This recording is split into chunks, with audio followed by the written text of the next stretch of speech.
pour aider cette chaîne, partagez, likez, commentez, et puis peut-être, aidez-nous sur Tipeee.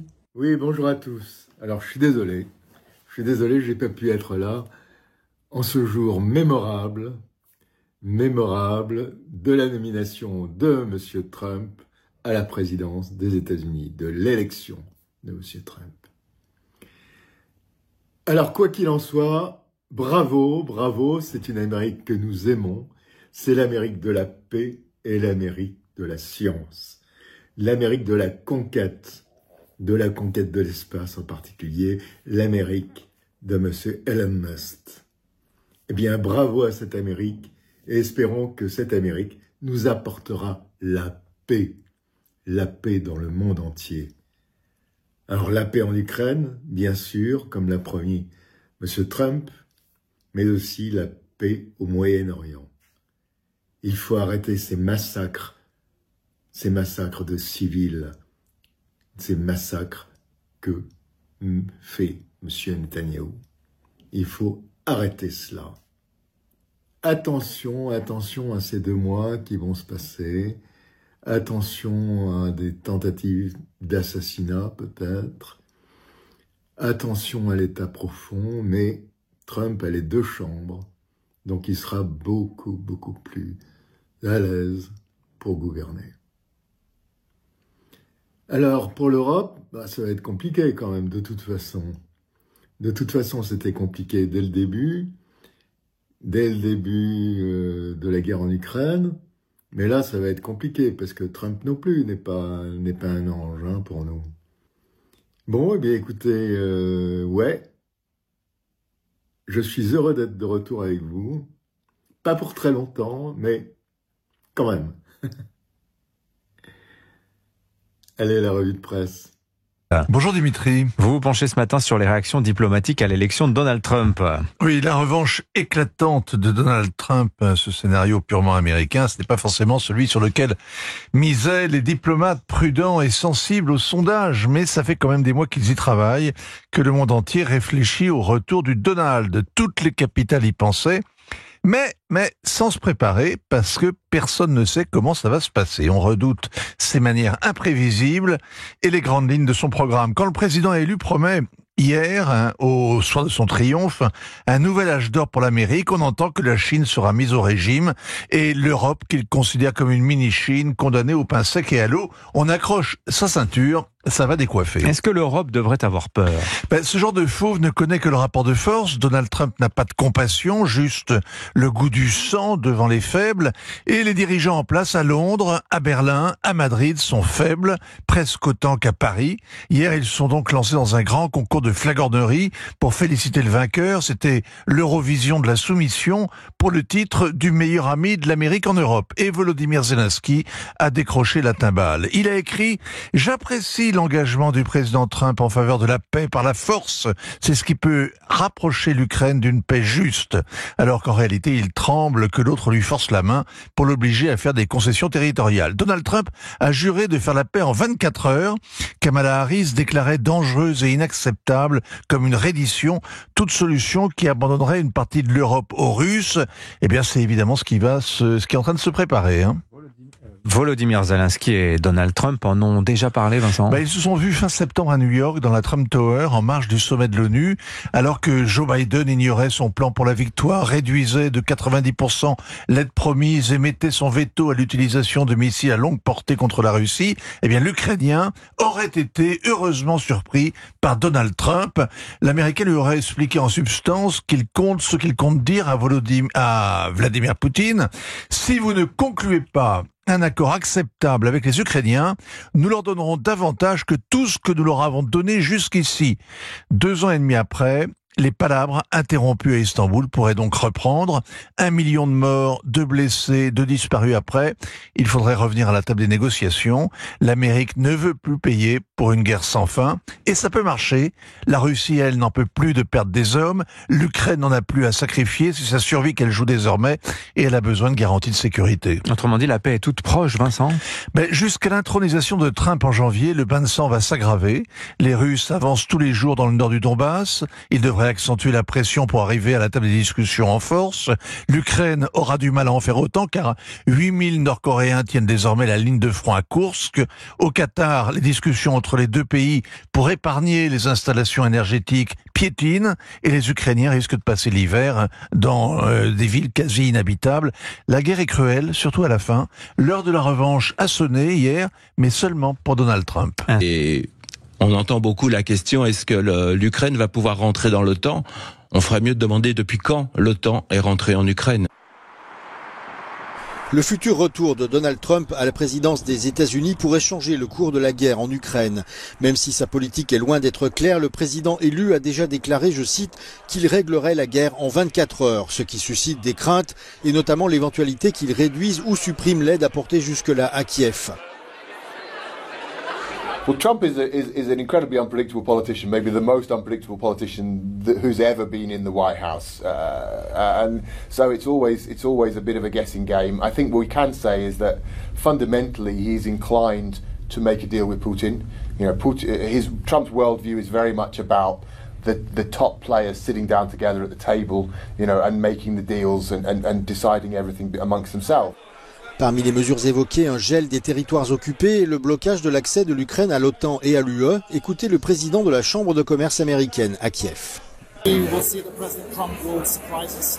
not exactly sure yet what that surprise will be, but I think we are looking forward. We're looking forward to working together with President Trump, with the new administration, with the transition team.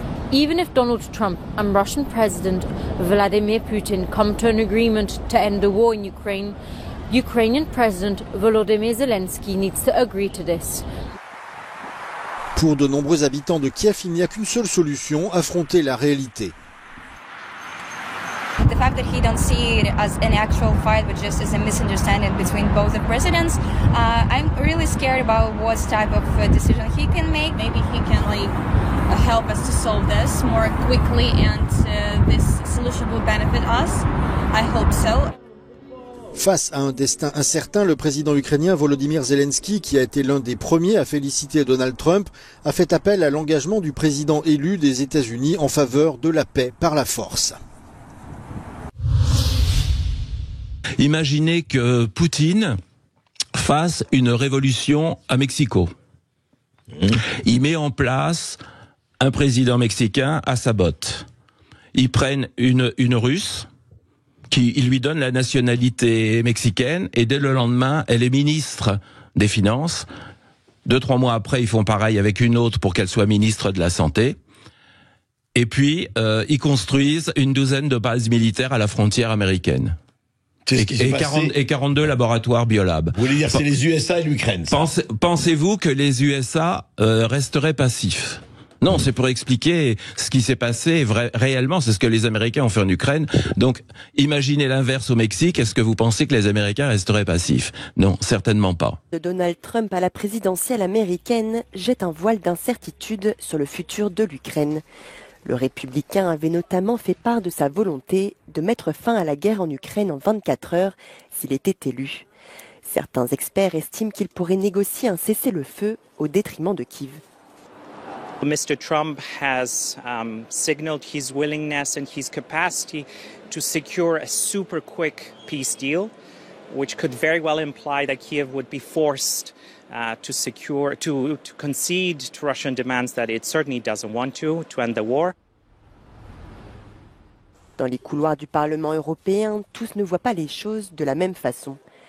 Réjoui de la victoire de Donald Trump, cet eurodéputé d'extrême droite des Patriotes pour l'Europe espère que la fin de la guerre en Ukraine est proche, tout en soulignant le besoin de renforcer les capacités de défense européennes. I hope you'll stop the war in Ukraine and that everybody likes a solution, number one. And we are not involved in that. As you know, we support Ukraine, but we're not directly involved in that. That's one thing. The other thing is Europe must invest in defense industries, and because you don't have to make a war to have a defense. You prevent wars having a good defense. Face au retour de l'Amérique d'abord et du non-interventionnisme américain, cet eurodéputé socialiste appelle quant à lui le vieux continent à se doter de sa propre politique industrielle dans des domaines comme l'énergie, la sécurité et la défense. Il n'y a pas eu cette volonté déterminée d'être à la pointe en termes de technologies nouvelles, d'être à la pointe en termes de défense, en termes de sécurité propre de nos concitoyens. Aujourd'hui, nous sommes totalement dépendants pour notre sécurité des États-Unis. Au sein de l'OTAN, on doit avoir nos propres capacités en amis. Nous sommes les amis des États-Unis, mais moi je ne veux pas être le caniche des États-Unis. Bien que la pilule soit amère pour certains, d'autres à Bruxelles espèrent que la victoire de Donald Trump servira d'électrochoc pour pousser l'Europe à prendre sa sécurité et sa défense en main. Тому що у нас робота буде, у них немає. У нас пенсії будуть, у них немає. У нас піклування під дітей, під людей, під пенсіонерів, під дітей буде, у них немає. У нас діти підуть до школи, до дитячих садків, у них вони будуть сидіти в підвалах, бо вони нічого не вміють робити.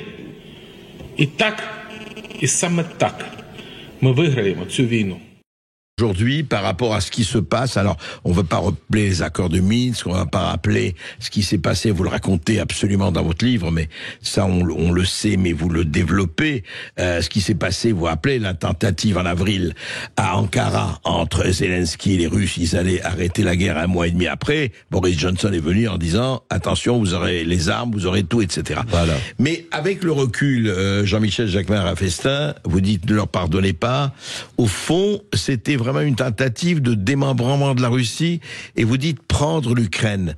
Est-ce que quelque part ils ne l'ont pas déjà prise par les achats de territoires, etc., de terrains de blé, enfin de domaines blé, etc. Oui, bien sûr. L'Ukraine n'appartient plus à l'Ukraine, elle appartient à BlackRock qui a acheté énormément de sociétés. Alors bien sûr, on lit la désinformation en disant mais non, les sociétés restent ukrainiennes, le PDG est ukrainien. Oui, c'est vrai, les PDG sont ukrainiens. Mais si vous remontez pour avoir les actionnaires, on s'aperçoit que ça appartient à des holdings qui ont leur siège à Chypre ou au Luxembourg. Et puis en remontant, ces holdings eux-mêmes appartiennent à BlackRock ou à Vanguard. BlackRock ayant des parts dans Vanguard, Vanguard ayant des parts dans BlackRock. Ouais. Et donc ceci fait que aujourd'hui, là où on en est aujourd'hui, 2024, dans cette région du monde que vous analysez, etc., on en est où dans le rapport des forces, compte tenu de ce qui passait à Kazan avec les BRICS, enfin dont vous parlez aussi, on en est où d'après vos recherches et d'après ce que vous dites? On en est à un changement catégorique dans le monde, je pense, dans le monde. D'abord parce qu'avec les BRICS, la dédollarisation s'accélère beaucoup. Bien sûr, pour l'Ukraine, c'est une mauvaise nouvelle. Enfin, c'est pas pour l'Ukraine, c'est pour Zelensky et les gens qu'il y a autour, qui dirigent l'Ukraine. Je pense que pour l'Ukraine, il faut espérer que ce soit l'arrêt du massacre, tout simplement. Et la recherche des termes qui seront nécessairement douloureux pour Kiev, et bien d'une fin du conflit, parce que là aussi, la fuite en avant, l'escalade perpétuelle, tout ça... Il faut sonner la fin de la récréation parce que c'est une récréation extrêmement sanglante et sanglante pour le peuple. Donc pour l'Ukraine, si vous voulez, ce n'est peut-être pas une si mauvaise nouvelle in fine. Bien sûr, on ne va pas retrouver l'Ukraine qui était en paix, même s'il y avait une partie du territoire qui était en guerre civile, avec le Donbass, mais en tout cas, elle n'était pas soumise à ce à quoi la soumet la Russie depuis 2 ans et demi. Donc, il faut voir là aussi qu'est-ce que ça va signifier sur le pouvoir ukrainien, sur le changement d'interlocuteur. Je pense qu'il va y avoir là aussi des évolutions, ou alors Zelensky va être mis devant un certain nombre d'ultimatums. La situation en Ukraine, c'est très simple.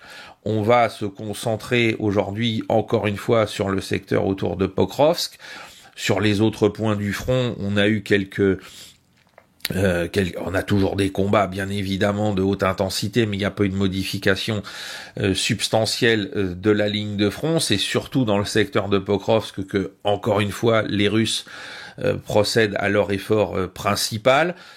On a noté, il faudra surveiller ça, quelques mouvements, quelques attaques très limitées donc dans le secteur de Zaporozhye. Il faudra voir si c'est pour préparer ce que tout le monde annonce comme étant la prochaine grande offensive russe qui serait donc dans ce secteur-là du front dans les semaines qui viennent. Hein, voilà, ça reste à déterminer. Donc voilà, en ce qui concerne Pokrovsk, hein, je vous ai refait une carte où j'ai voulu vous préciser. Il y a toujours les 4 grands secteurs d'agglomération qui nous intéressent. Pokrovsk au nord, Kurakhove donc au centre à droite de la carte, ensuite la zone de Constantinople, Andrivka qu'on voit pas sur la carte qui est juste au nord, et puis bien sûr Novosilka au sud, parce que vous le voyez par rapport au réseau routier hein, que j'ai remis en turquoise pour que vous ayez une bonne visibilité de ce que sont les axes d'arrivée de la logistique, des renforts et de l'évacuation des blessés. On voit tout de suite pourquoi chacune de ces agglomérations est de la plus haute importance pour les Russes. Bon, en ce qui concerne Kurakhove, on a des combats qui se situent dans les faubourgs est de la ville depuis maintenant plusieurs jours, depuis la semaine dernière.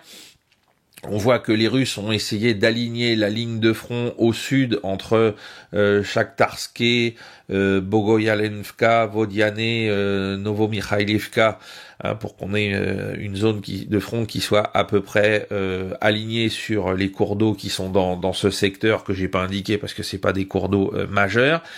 Et on voit donc toujours que l'objectif le plus vraisemblable de du prochain coup d'épaule russe dans le secteur, ça va se dérouler en direction de Constantinople, hein, depuis le nord-est et depuis le sud, depuis Shakhtarske, afin d'encercler toutes les forces ukrainiennes qui se trouvent à l'est de cette agglomération jusqu'à Kharkov. Voilà.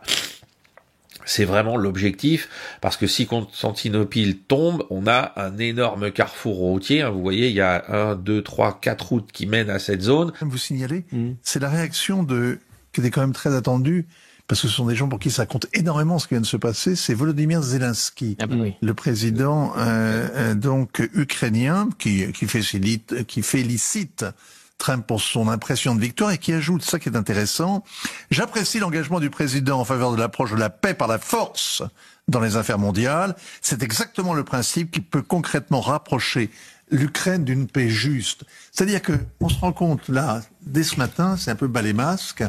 Ce que veulent vraiment les Ukrainiens, c'est ce que laissait entrevoir son plan pour la victoire, c'est maintenant une négociation à peu près équilibrée avec le Kremlin. On n'est plus dans une victoire où on boute le Russe hors du Donbass, de la Crimée et ailleurs. On veut une négociation qui soit juste. On change d'époque. Volodymyr Zelensky qui espère que cette élection aidera son pays à obtenir une paix juste, ce sont ses mots. Est-ce que c'est pour autant ce qui se profile pour son pays ? En tout cas, c'est ce que disent aussi les Ukrainiens à qui je parle ici sur Maïdan. Je pense que le réflexe diplomatique a vraiment pris le devant dans le pays. Tout le monde comprend qu'il va falloir essayer de travailler avec Donald Trump et de faire en sorte que les États-Unis continuent à aider l'Ukraine malgré certaines déclarations de Donald Trump et surtout celui qui sera vice-président, J.D. Vance, pendant la campagne. Bien sûr, il y a beaucoup d'inquiétudes, mais déjà bien avant cette élection, peut-être après le gaffe que Volodymyr Zelensky a fait lors de sa visite aux États-Unis dans un entretien, il avait traité J.D. Vance de trop radical. Depuis, clairement, il fait la cour à Donald Trump. On l'a vu notamment avec la présentation de ce qu'il appelait son plan pour la victoire. Hormis les demandes d'aide des alliés, il y avait ces propositions d'ouvrir pour les investisseurs les ressources minéraux de l'Ukraine et aussi de peut-être fournir des forces pour remplacer éventuellement les troupes américaines en Europe, cela a largement été interprété comme une tentative de la part de Volodymyr Zelensky de faire appel à la mentalité transactionnelle de Donald Trump en matière d'affaires étrangères. Mais la réalité en Ukraine sur le terrain, en fait, c'est même si Kamala Harris avait gagné, les troupes sont en très très grande difficulté. Je viens de discuter avec un soldat qui est revenu hier du front. Il est venu aujourd'hui rendre hommage aux très nombreux de ses confrères, de ses camarades qui sont morts sur le front. Vous voyez derrière moi les drapeaux qui les représentent. Et il a dit tout simplement, c'est catastrophique, c'est l'agonie, on manque de personnel. Pas sûr qu'une victoire de Kamala Harris aurait changé la donne, même si bien sûr c'est probablement ce qu'auraient préféré la plupart des Ukrainiens, mais loin de dire une écrasante majorité. Il y a aussi beaucoup d'Ukrainiens pro-Trump, c'est important de le souligner. Fidèle soutien de Donald Trump, Viktor Orban prédisait il y a quelques jours une victoire du candidat républicain. Megfordul a szél Amerikában is, demokraták mennek, republikánusok jönnek, ismét Donald Trump lesz az elnök, és azt jelenti, hogy nyugaton az év végére többségben lesznek azok a politikai erők, akik békepártiak. Le Premier ministre hongrois a été l'un des premiers dirigeants à saluer la victoire de Donald Trump. Sa proximité avec l'ancien président irrite l'ambassadeur des États-Unis en Hongrie. Prime Minister Orban treated this election like a card game at a casino. And he placed a very big bet. Whether he believes that he won or lost this hand, he was gambling not with money, but with the US-Hungary relationship. A relationship that has been altered by his gamesmanship. L'élection de Donald Trump est une bonne nouvelle pour Viktor Orban, isolé sur la scène politique européenne. Sa proximité avec Moscou et ses déclarations sur la guerre en Ukraine ont provoqué la colère de Bruxelles. Avec l'arrivée du candidat conservateur à la Maison-Blanche, avec qui il partage certaines idées controversées à l'international, le Premier ministre hongrois espère trouver un soutien de poids pour faire avancer ses objectifs politiques. La victoire de Donald Trump, vue de l'Amérique latine, comme ici, au Mexique, a été suivie par des millions d'habitants directement concernés. Quelles seront les répercussions économiques et quelles conséquences sur l'immigration? La présidente mexicaine a été la première de la région à réagir alors que le dépouillement des bulletins de vote n'était pas encore terminé. Il y aura un dialogue, c'est pourquoi je dis qu'il n'y a pas de raison de s'inquiéter. Nous établirons une communication et entretiendrons de bonnes relations. Nous ne sommes pas en concurrence, au contraire, nous nous complétons. Des mots rassurants mais très prudents. Sur le réseau X, Lula félicite Donald Trump pour son retour. Le président brésilien rappelle que la démocratie est la voix du peuple et doit toujours être respectée. Javier Milei, le populiste président argentin, assure Donald Trump de son soutien et lui adresse ce message: rend l'Amérique grande à nouveau. Ici Nicolás Maduro Moro, président constitutionnel réélu du Venezuela, toujours prêt à entretenir des relations positives avec les États-Unis et le monde entier.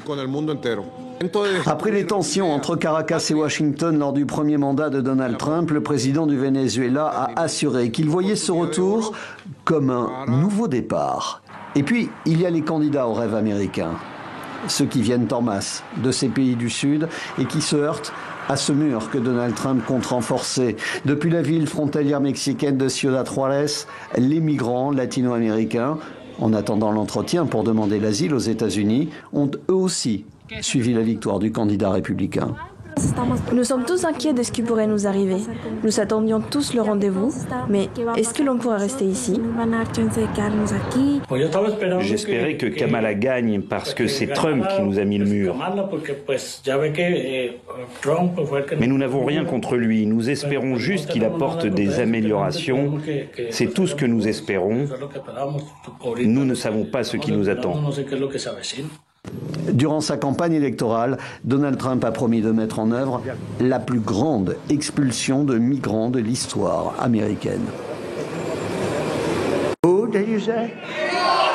Oh, let me tell you, we have a new star. A star is born, Elon. Lors de son discours de victoire devant ses partisans, Donald Trump a rendu un hommage appuyé au milliardaire Elon Musk. On a compté, sur un peu plus de 20 minutes de speech, il lui a quand même consacré 4 minutes entières. You know, he sent the rocket up 2 weeks ago, spaceship came down and I saw those engines firing and it looked like it was over, it was going to smash, and then I saw the fire pour out from the left side and it put it straight and it came down so gently and then it wrapped those arms around it and it held it, and just like you hold your baby at night, your little baby. And it was a beautiful thing to see, and I called Elon. I said, Elon, was that you? He said, yes, it was. I said, who else can do that? Can Russia do it? No. Can China do it? No. Can the United States do it other than you? No. Nobody can do that. I said, that's why I love you, Elon. That's great. And you know, when we had the tragic Hurricane Helene, and it hit North Carolina, they were really devastated, the water. This was a big water, as big as we've ever seen, water hurricane. It built lakes out of nothing. Fields became lakes, and the danger was unbelievable. And the people from North Carolina came to me and they said, would it be possible, at all possible, for you to speak to Elon Musk? We need Starlink. I said, what's Starlink? It's a form of communication. So I called Elon. And I'll tell you what, he had, and it was very dangerous. People would die. They had no communication. All the wires were down. I called Elon Musk. I said, Elon, you have something called Starlink. Is that right? Yes, I do. What the hell is it? He said, it's a communication system that's very good. I said, Elon, they need it really, really badly in North Carolina. Can you get it? He had that there so fast. It was incredible. So, and it was great. It saved a lot of lives. He saved a lot of lives. But he's a character, he's a special guy, he's a super genius. We have to protect our geniuses. We don't have that many of them. Elon Musk a été ultra impliqué dans la campagne de Donald Trump. Il a dépensé au moins 75 millions de dollars en meetings, pétitions et en organisant une tombola qui avait fait polémique. Donald Trump a d'ailleurs indiqué cette semaine qu'il serait ravi de compter le patron de Tesla et SpaceX au sein de son administration. C'était une campagne à l'américaine, avec des outrances dans chaque camp. Bien sûr, avec aussi une désinformation massive, notamment en France, sur la réalité des écarts, sur les projections de grands électeurs, notamment dans les médias mainstream, qui étaient tous à peu près pro-Harris, donc qui ont poursuivi le mensonge et qui aujourd'hui doivent avoir une sorte de gueule de bois. Mais voilà, c'est ainsi. Ils ont sous-estimé systématiquement le soutien populaire à Trump, et c'est ça le sujet. En fait, nos prétendues élites, y compris médiatiques, n'aiment clairement pas les peuples et l'expression massive de la démocratie, si on peut dire. Je pense qu'ils considèrent que ce qu'ils appellent le populisme, n'est-ce pas, c'est ringard, alors qu'en fait, c'est très, très tendance, on va dire. La patrie, le peuple, la nation, la souveraineté, on le vend en poupe, sauf en Europe, peut-être, et dans certaines rédactions françaises. Bonjour Dimitri, bonjour à tous. Vous revenez ce matin, Charlotte, sur la réélection de Donald Trump. Alors c'est la stupéfaction pour beaucoup. Comment comprendre ce que personne n'attendait finalement ? Sur le plateau d'Arte, un jour d'octobre 2018, Raphaël Glucksmann donnait la clé dans une autocritique des élites. Ouvrez les guillemets, quand je vais à New York ou à Berlin, je me sens plus chez moi, a priori, culturellement, que quand je me rends en Picardie, et c'est bien ça le problème, fermez les guillemets. Quand on voit le score de 92% qu'obtient Kamala Harris à Washington DC, on comprend mieux pourquoi cette victoire de Trump est une surprise pour cette élite qui anime le débat public. Il y avait d'un côté la campagne de Kamala Harris, focalisée sur la défense de la démocratie, des droits des femmes et des minorités. De l'autre, celle de Donald Trump, concentrée sur l'économie, l'inflation, l'immigration et l'emprise de l'État profond. En surplomb, une autre bataille pour savoir qui gagnerait le droit de définir ce qu'est l'Amérique. Kamala Harris était la championne de la lutte contre la norme américaine pour le droit de toutes les minorités, dont les femmes. Trump a choisi de défendre l'homme et la femme traditionnelle et les Américains comme ils sont. Et surprise, l'homme de la division raciale a augmenté ses scores dans les minorités ethniques, l'homme de la division genrée a attiré plus de femmes que la dernière fois, et l'homme de la division tout court a emporté les grands électeurs et le vote populaire. Surprise donc, la majorité veut compter. Surprise encore, être issu d'une minorité est une donnée, non une pensée. Et pourtant, Charlotte, les électeurs de Kamala Harris, qui existent aussi en nombre, ont évoqué la démocratie comme sujet de préoccupation. Donc tous ne sont pas de l'élite aussi. Et en démocratie, leurs préoccupations sont bien sûr légitimes, mais leur défaite n'en fait pas nécessairement un rejet de la démocratie pour autant. Car certains pensent, est-il possible de les entendre, que la menace qui pèse sur la démocratie n'est pas celle que formule Kamala Harris. Reprenons l'autocritique de Glucksmann, bien placé pour nous aider à comprendre. On peut trouver parfaitement génial, nous disait-il, soi-même, cette émancipation vis-à-vis des structures collectives. Mais ça ne nous permet pas de faire un peuple. Or, il n'y a pas de démocratie si on ne fait pas un peuple, fermez les guillemets. La démocratie, système dans lequel le peuple est souverain, s'est exprimé. À la sortie des urnes, il a été question d'économie et d'emploi, sujet invisibilisé par le commentariat. Il a été également question d'immigration et de wokisme, sujet difficile à critiquer, sans recevoir les insultes de ceux qui prétendent sauver l'Amérique de la censure. Ces électeurs ont choisi d'insister lourdement en usant de leur pouvoir à eux. Mais les électeurs de Donald Trump ne parlaient pas de démocratie, mais plutôt d'État profond. Est-ce qu'il y a un lien ? Trump a réussi une deuxième insurrection électorale par les urnes, malgré un système ouvertement hostile. Est-il permis de se demander si le système lui-même n'a pas perdu de vue que la volonté populaire n'est pas totalement étrangère, normalement, à la survie d'une démocratie ? En effet, ces électeurs voulaient, disait-il, exister malgré les velléités de l'État profond. Danger, préviennent certains, complotisme, insurrection, fake news. Mais la réponse tient en une question qu'aucun journaliste, pourtant jaloux de sa liberté, n'a osé poser. Qui a dirigé la plus grosse puissance mondiale alors que son président perdait la tête ? Information autrefois complotiste, elle aussi, mais désormais admise. On trouverait peut-être dans cette question interdite, là encore, les raisons d'un succès. La vice-présidente Kamala Harris a finalement concédé l'élection présidentielle à Donald Trump. En s'adressant au public américain mercredi, elle a encouragé ses partisans à continuer à se battre pour leur vision du pays. I know many people feel like we are entering a dark time.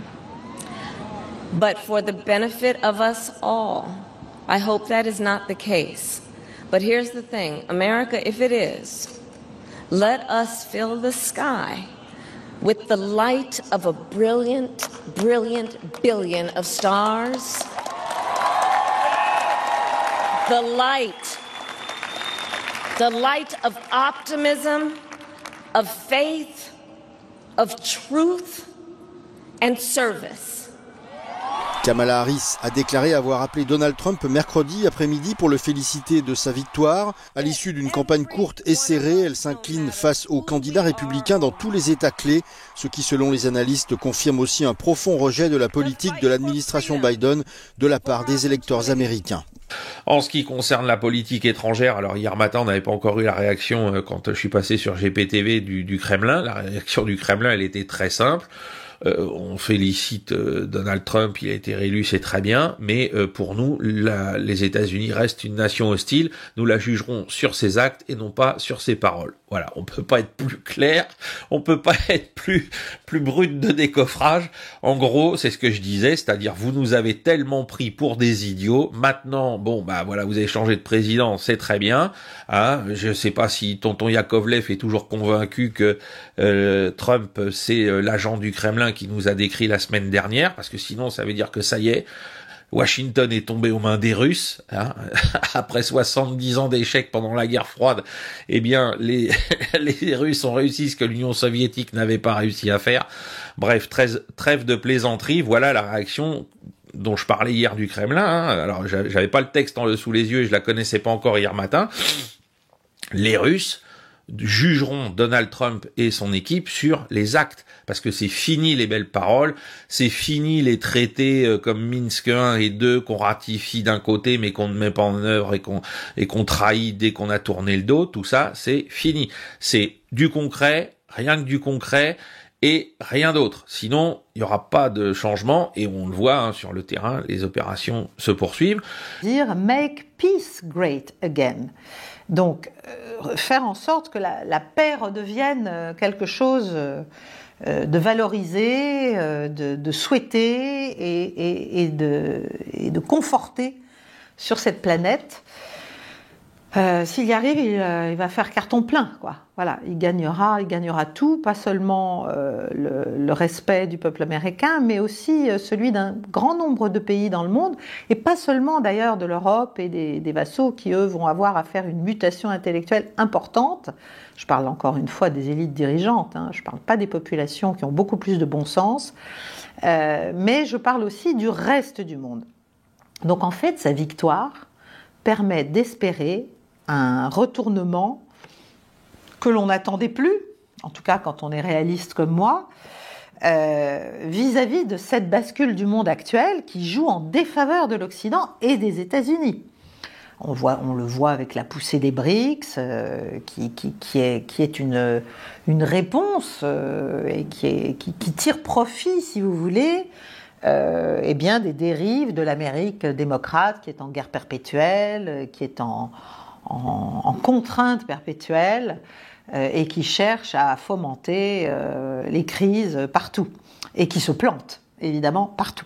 La première chose qui est importante de souligner, c'est le fait qu'une fois encore, tous les sondages, tous les médias aux ordres se sont lamentablement non pas plantés, parce qu'il faut pas croire qu'ils s'étaient bien évidemment concentrés sur des informations qui étaient complètement erronées. Non, ils étaient tout à fait persuadés que Kamala Harris, après ce qu'elle avait fait au cours de l'été en reprenant le flambeau des mains de Joe Biden complètement affaibli, allait vraiment pouvoir mener cette campagne jusqu'à un terme victorieux. Pardon. Ils étaient convaincus que Donald Trump, avec toutes ses casseroles aux fesses, notamment dans le domaine judiciaire et puis aussi par rapport aux personnages, il y avait aucune chance qu'il l'emporte. Ils en étaient largement tous convaincus, par aveuglement probablement, mais en tout cas, ils nous ont servi donc un narratif pour nous dire combien cette victoire allait être impossible, ou si victoire il y avait, elle serait d'une courte tête, tant on était au coude à coude, selon eux, entre Kamala Harris et Donald Trump. C'est une victoire, en fait, pour le monde occidental. L'Europe a tort d'avoir peur, elle va connaître des moments difficiles, parce qu'il va falloir qu'elle se remette au diapason de la réalité, elle aussi, mais Trump incarne le peuple, en fait, et il manifeste un patriotisme et un amour du pays, des électeurs, et donc, en fait, on sort de l'inversion perpétuelle, l'inversion des mots, l'inversion des concepts, l'inversion du réel, bien sûr, avec l'utopie, parce que qui divise l'Amérique? Qui a divisé l'Amérique? Qui a porté la guerre partout? Qui ment à l'électorat? En fait, c'est ceux qui montent les communautés les unes contre les autres. Or, on voit bien qu'une grande partie de ces communautés même ne se sont pas laissées faire, ne se sont pas laissées abuser. On voit qu'il a gagné une grande partie du vote latino, une grande partie du vote noir, et en tout cas, populairement, ce qu'on appelle le vote populaire, c'est-à-dire à l'échelle du pays, c'est un raz-de-marée tout de même. L'électeur américain, vous savez, c'est encore plus simple qu'ici. Il aime son pays, il le veut grand, il le veut fort, il l'imagine dominant. Bon, ça, c'est un peu l'exceptionnalisme structurel, la nation indispensable, etc. Là, tout ça, ça marche bien, même quand c'est les démocrates qui le disent. Mais il se préoccupe, il a quand même des préoccupations extrêmement prosaïques. Genre le prix à la pompe, le montant de son hypothèque, le prix de la viande, du poulet qu'il va mettre dans son assiette. Donc c'est assez basique, et ça, on peut dire que de ce point de vue-là, le bilan de la précédente administration n'était pas bon. Comme je le disais hier, les seules choses qu'il va falloir regarder maintenant, c'est les factions de l'État profond ou les États profonds. Hein. Je le rappelle, il n'y a pas un État profond aux États-Unis, il y en a plusieurs, ou alors il y en a un avec des factions. Hein. Vous voyez ça comme vous voulez. Pour moi, c'est plusieurs États profonds distincts avec des intérêts bien particuliers. Et donc, il y a bien évidemment des États profonds, notamment tous ceux qui sont liés au Parti démocrate et à l'agenda Soros, wokisme et compagnie, qui vont freiner des quatre fers. Alors maintenant, les moyens qui vont être à leur disposition vont être quand même limités. Il va falloir voir d'ici l'investiture de Trump comment se déroule l'arrêt, la suspension de toutes les procédures judiciaires qui sont aujourd'hui encore en cours contre lui. Va falloir voir si le fait que maintenant qu'il est élu, c'est comme dans notre pays à nous, il est immunisé pendant le temps de l'exercice de son mandat ou pas, ou est-ce que là, parce que vous savez, il y a un des procès qui doit y avoir de nouvelles audiences le 26 novembre, donc est-ce que la procédure sera suspendue, interrompue ou stoppée définitivement et abandonnée par le Department of Justice? Il faudra voir tout ça dans les jours qui viennent. Donc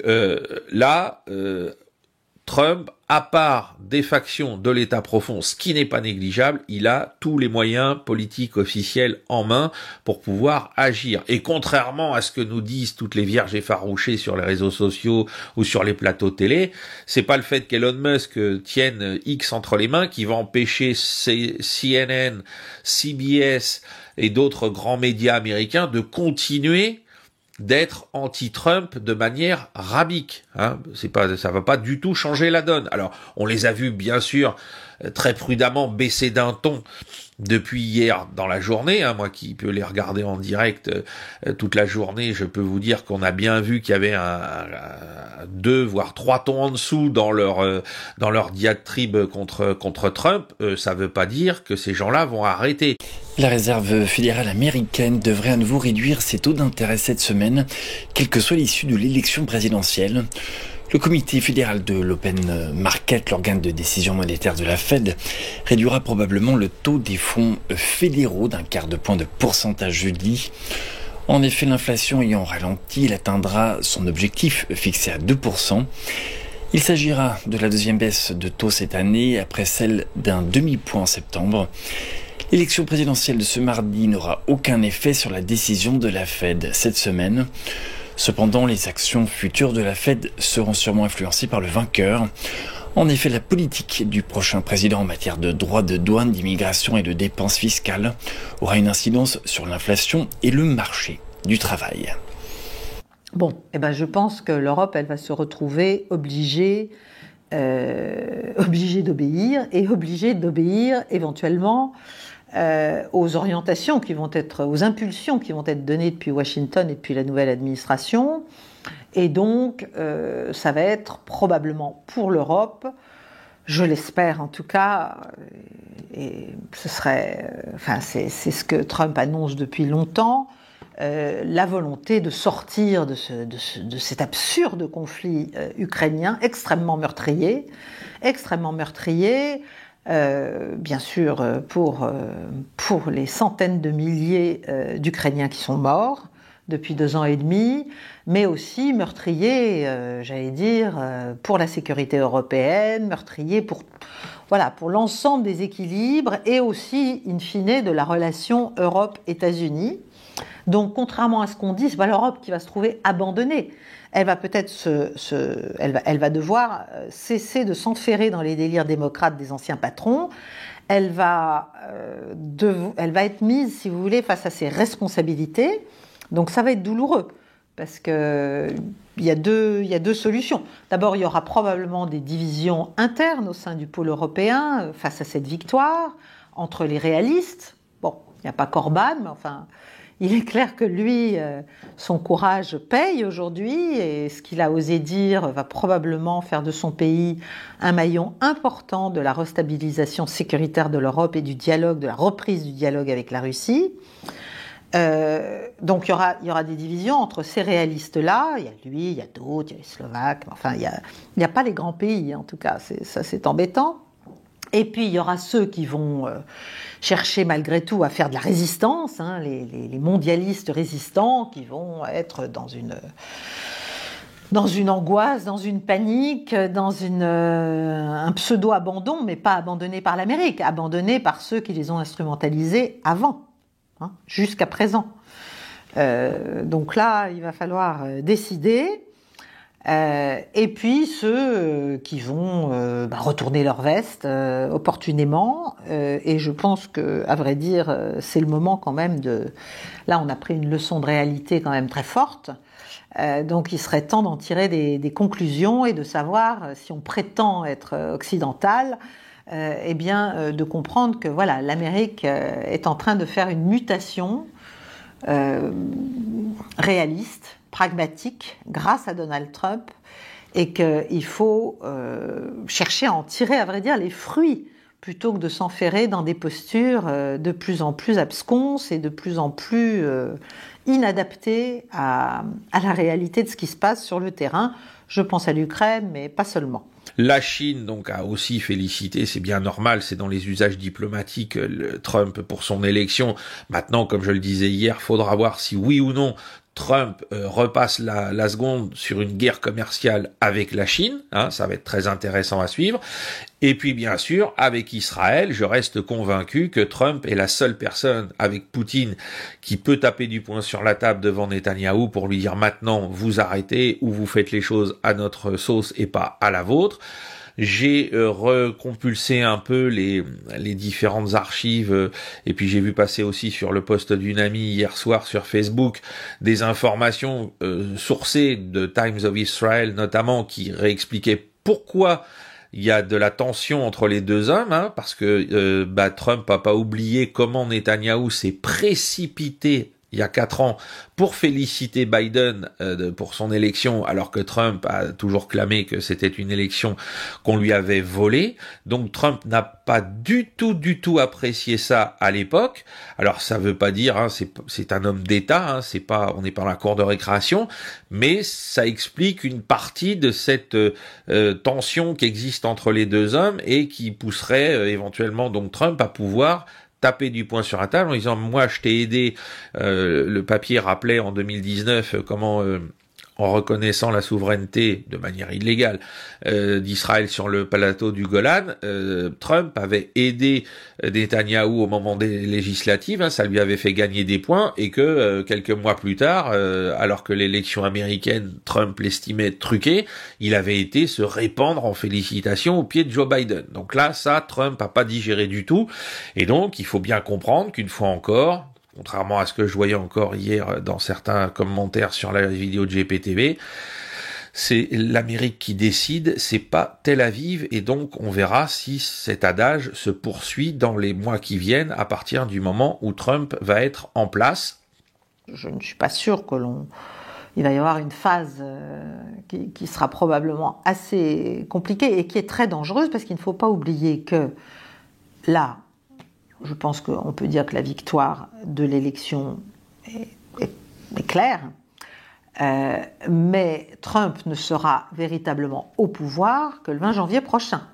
Donc là, il y a quand même une phase qui s'ouvre, qui est hautement dangereuse et inflammable, qui est celle éventuellement de l'aventurisme, de la dernière chance de certains, et je pense à Israël, et je pense aux Ukrainiens, qui peuvent avoir intérêt à faire des choses folles pour essayer d'entraîner l'Amérique et derrière eux. Mais bon. Et puis deuxièmement, il y a la sécurité de Donald Trump, et ça c'est quelque chose dont personne ne parle, mais enfin tout de même, il a fait l'objet de plusieurs tentatives d'assassinat.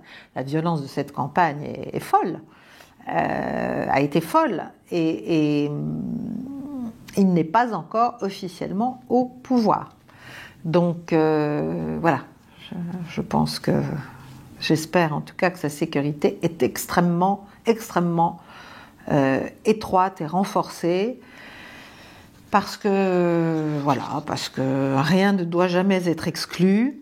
financiers, la bourse de Tokyo par exemple, qui a ouvert en hausse 1,62%, plus 1,62%. Les marchés asiatiques globalement réagissent très bien à ces résultats qui se dessinent aux États-Unis. Oui, il y a deux éléments. D'abord, il n'y a pas d'incertitude, contrairement à ce qu'on redoutait. Donc il y a un président américain très probablement.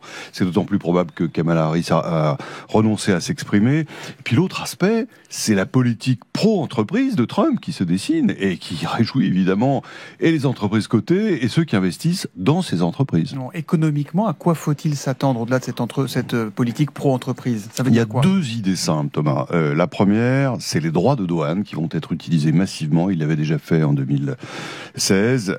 Et en parallèle, cette fameuse baisse des impôts des entreprises sur les bénéfices. Donc, globalement, on échange des impôts sur les bénéfices contre des impôts qui portent en fait sur le consommateur. Et puis l'autre idée simple, c'est la baisse des dépenses de fonctionnement de l'État. Là, il devrait être assez vigoureux dans ce domaine. Qui seront les gagnants et les perdants de ce Trump épisode 2 ? Est-ce qu'on peut déjà l'imaginer ? On voit bien les perdants. Hein. C'est d'abord la Chine qui va être ciblée encore plus nettement. C'est Trump qui avait initié le processus de confrontation commerciale et stratégique avec la Chine. En réalité, il n'avait jamais fait que mettre au jour quelque chose qui était apparent depuis un moment. Mais l'Europe, franchement, est tout aussi perdante, parce que elle a des secteurs exportateurs qui pourraient être très pénalisés. Il y a bien sûr le luxe, il y a bien sûr l'automobile, qui ont été la cible des attaques de Trump régulières dans les dernières années. Mais ça peut fonctionner, ce protectionnisme, François ? Oui. Bien sûr. Dans le cas chinois, oui. La Chine, c'est un pays qui ne joue pas avec les mêmes règles que les autres, qui subventionne massivement ses exportations, et d'autant plus en ce moment qu'elle est plongée dans une espèce d'asthénie économique, de crise économique.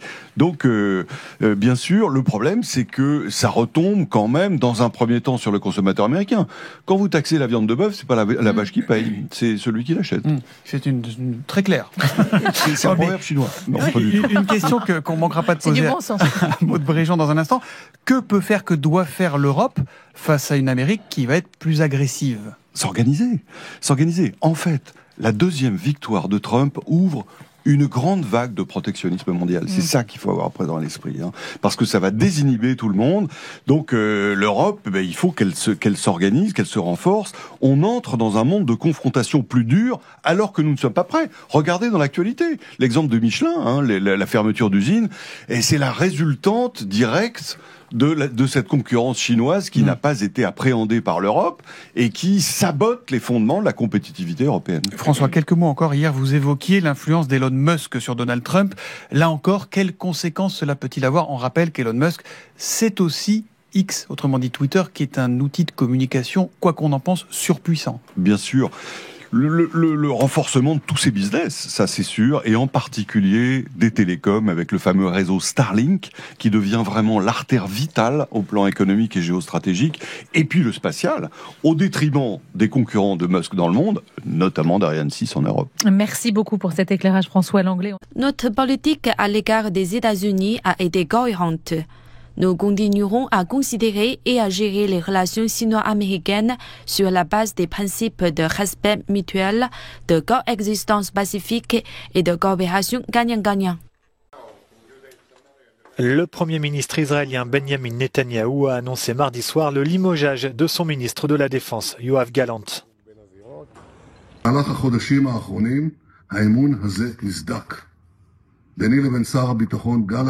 התגלו פערים משמעותיים בניהול המערכה, והפערים הללו נורו בהצהרות, בפעולות שמנוגדות להחלטות הממשלה ולהחלטות הקבינט. Depuis des mois, les désaccords entre les deux hommes sur la manière de mener la guerre dans la bande de Gaza et au Liban s'étalaient au grand jour. Benjamin Netanyahou avait déjà envisagé de se séparer de Yoav Gallant en mars 2023, provoquant la colère de la rue. Mardi soir, des manifestants ont de nouveau contesté cette décision à Tel Aviv. Le ministre des Affaires étrangères, Israël Katz, change de portefeuille pour passer à la défense. Sur le terrain, à Gaza, on constate qu'il y a toujours des échanges de tirs entre les forces israéliennes et les forces de la résistance palestinienne, que ce soit le Hamas ou que ce soit le djihad islamique ou d'autres factions. Donc ça signifie, comme je ne cesse de le dire, mais la pédagogie c'est la répétition, que les forces palestiniennes ne sont pas vaincues. Alors elles ont peut-être des moyens moindres pour porter des coups, mais elles en ont toujours. On a toujours des frappes israéliennes sur Jabalia, sur Beth Lahia, qui continuent de provoquer des exodes à l'intérieur. Alors, des exodes, c'est un grand mot, parce que vu la taille de Gaza, mais des déplacements de population d'une zone à une autre dans des conditions sanitaires qui sont loin d'être satisfaisantes. Voilà, avec toujours, pour les frappes, son cortège de morts et de blessés collatéraux. Aujourd'hui, vous le voyez, officiellement, on est à un peu plus de 43 000 morts tués directement par les combats, plus de 102 000 blessés directement par les combats, donc on en a déjà parlé, on est avec des chiffres monumentaux si on considère les morts indirects, faute de soins, faute de nutrition, etc. du côté palestinien. Les chiffres du côté israélien bougent peu. On reste toujours autour de 20 000 pertes, en 1800 blessés, dont une majorité le 7 octobre, presque donc 17 700 blessés, et puis donc toujours aucune nouvelle, bien sûr, des otages. Finalement, qu'est-ce que ça veut dire aider, par exemple, l'Ukraine aujourd'hui ? Qu'est-ce que ça veut dire aider Israël ? Est-ce que c'est juste donner un blanc-seing et les armes qui vont avec à l'actuel cabinet israélien dirigé par Benjamin Netanyahou, qui vient de remplacer son ministre de la Défense par son ex-ministre des Affaires étrangères, et son ministre des Affaires étrangères par un jusqu'au boutiste, Gideon Sa'ar, encore plus radical que le précédent, Katz, donc qui est passé à la défense.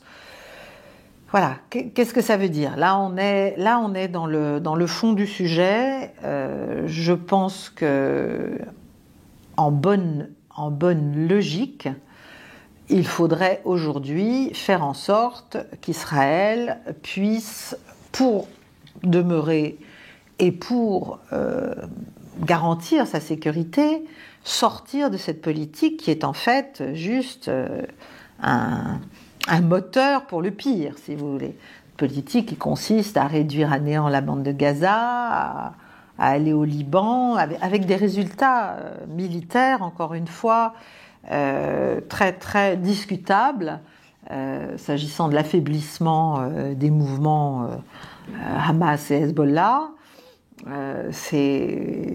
Israël est dans une politique là aussi de fuite en avant qui est essentiellement destinée à permettre la survie politique de Benjamin Netanyahou, et qui fait que c'est pas du tout le peuple israélien qui est encore une fois protégé par tout cela, au contraire, bien au contraire. Et voilà, il y a tout un discours, je pense, à recalibrer là-dessus, et surtout des pratiques à recalibrer, parce qu'en fait, ce qui est en train de se passer, c'est que l'ensemble du Moyen-Orient, du fait de ce qui se passe à Gaza, dont personne n'a le droit de parler, eh bien, j'allais dire, fait sa petite vie autour d'Israël et contre lui, en mettant à bas les accords d'Abraham, en les mettant en tout cas en danger. Donc il va falloir reprendre tout ça et faire en sorte que chacun ait intérêt à la survie de l'autre, la survie politique, la survie en tant que bien sûr qu'État, mais aussi, il va falloir retrouver un réseau d'intérêts croisés entre les Saoudiens, les Israéliens, les Iraniens, les Émiratis, les Qataris, les Koweïtiens, les Irakiens, les Syriens, bref. Voilà. Et les autres, ceux dont je n'ai pas parlé, bien sûr, les Omanais, les Bahreïnis, les Houthis, les Yéménites. Il y a tout ça à revoir, et ça va être très compliqué. Une publicité géante en plein cœur de Tel Aviv pour féliciter Donald Trump. Dans la ville israélienne, une partie des habitants se réjouit du retour du candidat républicain à la Maison-Blanche. זה ניצחון לכל עם אמריקאי ולכל עם ישראל, וזה ניצחון שהוא מוחק כל מילה אנטישמית בעולם. En Cisjordanie occupée, la population est moins enthousiaste. Avant l'annonce des résultats, certains ont affirmé qu'un changement de président n'aura aucun impact sur la politique américaine dans la région. بأن يكون هناك تغير في السياسة الأمريكية في الدولة العميقة الأمريكية، بأن يكون هناك نصرة لحقوق الإنسان، نصرة للفلسطينيين، ولكن من يفوز ترامب أو هاريس أعتقد أن السياسة المتبعة تجاه الفلسطينيين هي سياسة واحدة. L'élection de Donald Trump a été saluée par une partie de la classe politique israélienne qui espère un renforcement de l'alliance entre Washington et Tel Aviv. Alors que Mahmoud Abbas se dit confiant avec cette victoire, dans un communiqué, le Hamas a déclaré qu'il jugera Donald Trump en fonction de sa politique envers les Palestiniens. La guerre dans la bande de Gaza a entraîné de nombreuses manifestations aux États-Unis pour dénoncer le soutien américain à Israël. On va parler de la situation du Liban, hein, où vous le voyez donc avec les petits symboles verts et blancs, on a toujours un matraquage aérien du sud Liban par l'armée de l'air israélienne, hein, donc la banlieue sud de Beyrouth, pour notamment éliminer, semble-t-il, d'après les déclarations israéliennes, le commandant du front sud du Hezbollah. Voilà, on verra si le Hezbollah finit par confirmer ou pas tout ça. Par contre, ce qu'il faut noter, c'est qu'hier, alors je sais pas si c'était pour fêter la victoire de Donald Trump, ça m'étonnerait, mais on a eu donc des centaines de roquettes qui ont été tirées par le Hezbollah, ce qui veut dire qu'il a encore toutes ses capacités de nuisance malgré toutes les déclarations qu'on a pu nous faire, notamment en Israël et notamment Benjamin Netanyahou quant à la décapitation du commandement du Hezbollah par les frappes aériennes ou par l'histoire des pagers qui finalement n'a pas touché le commandement militaire. On en a parlé.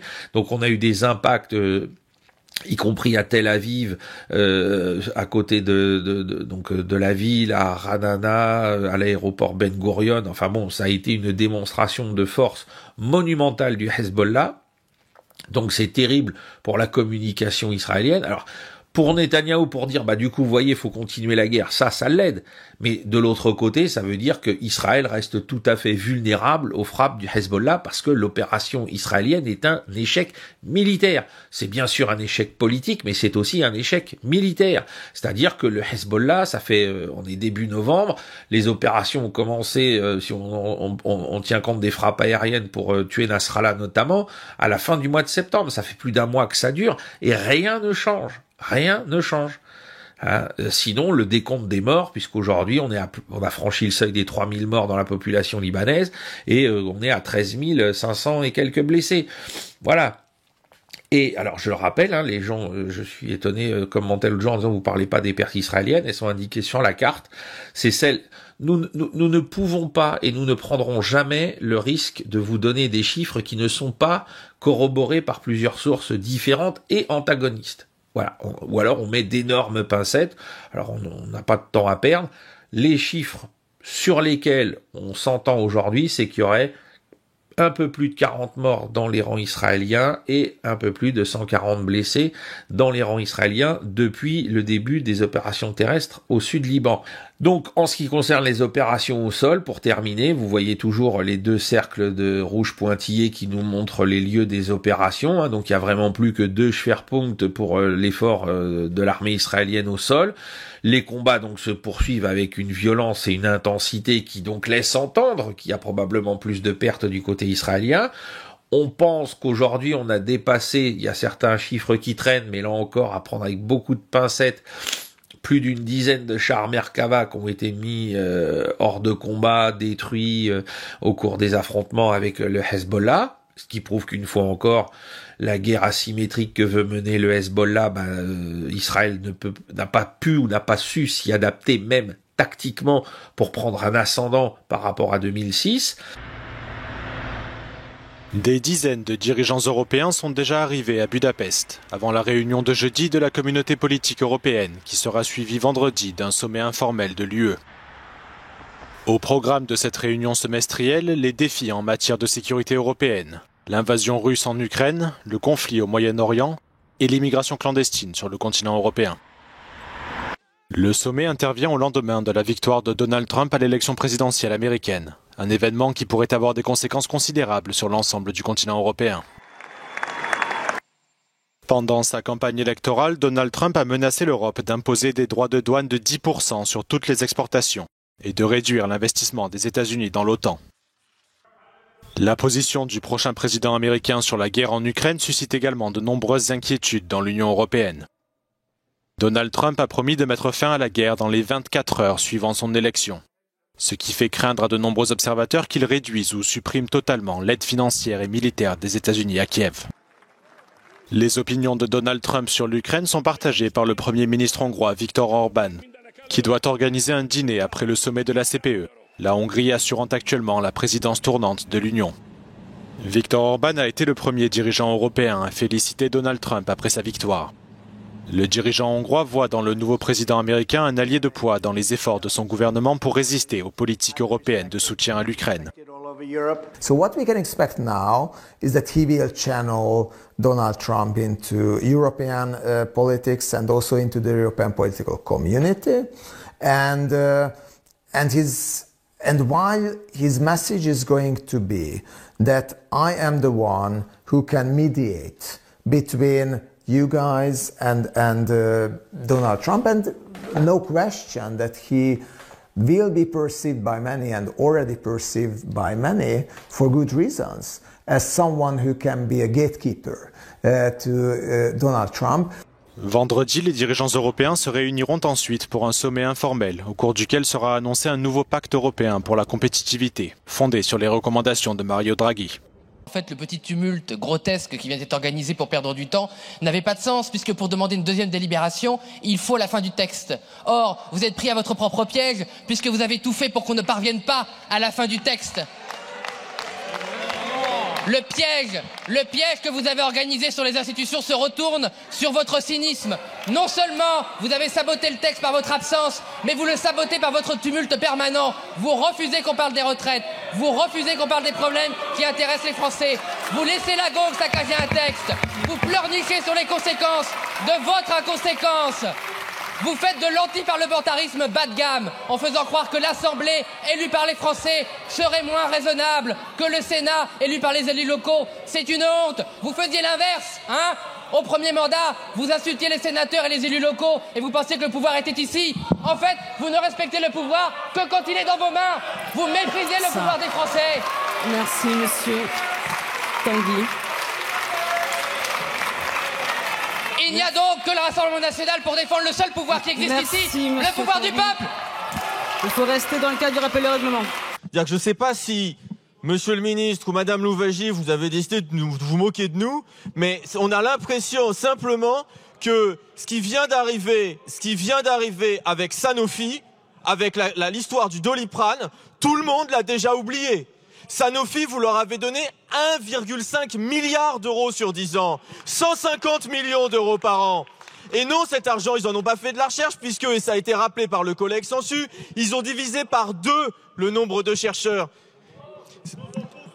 Et en même temps, ils ont versé des dividendes, 4,8 milliards en 2020. Donc on leur donne 1,5 milliard d'euros, ils virent des chercheurs à côté, ils versent des dividendes et à la fin, ils vendent le Doliprane aux Américains et nous on considère que tout va bien, il faut continuer comme ça, il faut surtout toucher à rien alors que ça coûte 7 milliards d'euros par an à l'État et qu'à côté cet argent vous voulez aller le prendre aux retraités et aux Français avec de la taxe d'énergie. Franchement, c'est insupportable, on ne peut pas sortir de cette discussion sans avoir rien fait sur le CIR, il faut que l'un de ces amendements passent pour arrêter cette gabegie. Je vous remercie.